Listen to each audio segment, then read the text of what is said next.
The future implications for taxes on the aging baby boomers and declining ratio of retirees to workers is clear. Retirees need to minimize taxes as part of their planning strategy. My question is, what do those demographic trends and tax trends mean to equities and interest rates over the next 20 to 30 years? Should a retiree position their income and how should a retiree position their income and investment strategy?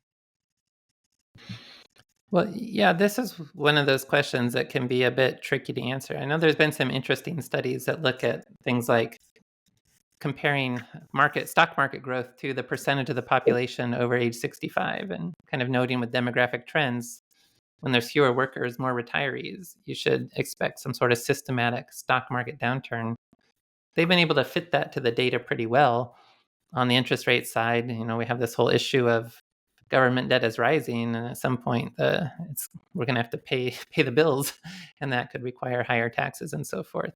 But trying to build an investment strategy around any of that, it can really be a fool's errand because it's really impossible to predict any sort of systematic stock market fluctuations based on macroeconomic trends of this nature. I'll hand it over to you.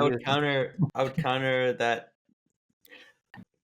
the impact that will most likely have in the capital markets is reflected in the current pricing. Just the fact that we're being asked this question means that it's a variable that's being heavily weighted in somebody's thinking about market prices.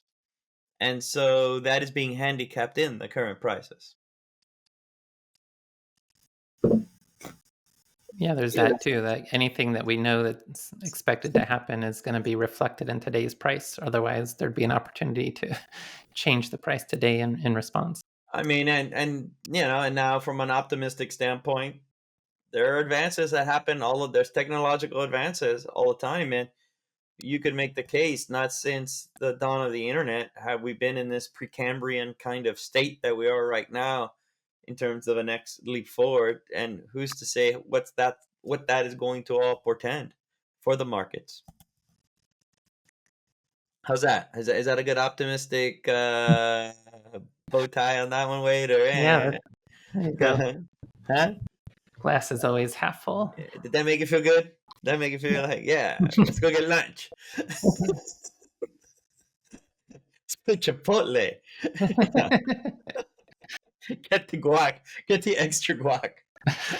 They're probably going to run you $15 with inflation these days. Exactly.